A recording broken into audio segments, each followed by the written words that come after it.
সবসময় আমরা বুঝে উঠতে পারি না ঠিক কোন অপরাধের শাস্তি আমরা পাচ্ছি। কাউকে কষ্ট দিয়ে, অপমান করে, কাঁদিয়ে, কথা দিয়ে বেমলম ভুলে যাই আমরা, কিন্তু প্রকৃতি ভুলে না। প্রকৃতি কখনোই ক্ষমা করে না। এই মুহূর্তে আপনি যার সাথে ইচ্ছাকৃতভাবে বেশ ফুরফুরা মেজাজে আছেন, মনের আনন্দে ঘুরে বেড়াচ্ছেন, সে হয়তো প্রতিবাদ করবে না, কিন্তু তার নীরবতা, কষ্ট থেকে আসা দীর্ঘশ্বাস আপনার সাথে বোঝাপড়াটা ঠিক সময় করে নেবে। কারণ মহান সৃষ্টিকর্তা কাউকে ঠকান না। এটা অনেকে ভুলে যায়, তিনি কারো একার না, তিনি কিন্তু সবার। মানুষের দীর্ঘশ্বাস কিন্তু খুব খারাপ একটা জিনিস। এই যে ধরেন সামনে এগোতে গেলে শিকলের মতো পা জড়িয়ে টেনে ধরে আপনাকে। কেউ অভিশাপ না দিলেও রুহের হাই বলে একটা কথা আছে। মানুষ সবকিছু ভুলে গেলেও প্রকৃতি কিন্তু কোনো কিছুই ভুলে না, সময়ের ব্যবধান মাত্র। আসসালামু আলাইকুম এভরিওয়ান, সবাই কেমন আছো? আশা করি সবাই অনেক ভালো আছো। আমি আলহামদুলিল্লাহ অনেক ভালো আছি। তো অনেকদিন পর আবারও একটা ব্লগ ভিডিও নিয়ে আসলাম। আশা করি সবাই সম্পূর্ণ ভিডিওটা দেখবেন এবং আমার সাথে থাকবেন। এখন তো রেগুলারই বৃষ্টি হচ্ছে, তো ভাবলাম কিছু রান্না করব। তো যেই ভাবা সেই কাজ, চলে গেলাম বিরিয়ানি রান্না করতে। বিরিয়ানিটা খেতে কেই বা না পছন্দ করে বলেন? আমার তো খুব ভালো লাগে,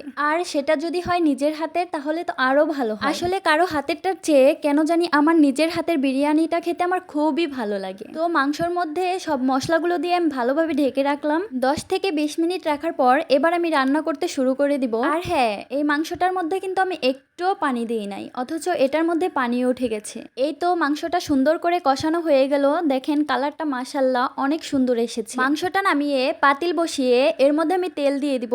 তারপরে আমি লবঙ্গ আর গরম মশলা দিয়ে দিব। এবার আমি পেঁয়াজ কুচি করে রেখেছি, পেঁয়াজগুলোকে সুন্দর করে ভেজে নিব। এবার আমি পোলাওয়ের চালগুলো এর মধ্যে দিয়ে সুন্দর করে মাখা মাখা করে ভেজে নিব। এখন পরিমাণ মতো পানি দিয়ে দিব। এরপর 4-5টা কাঁচামরিচ এর মধ্যে দিয়ে দিব।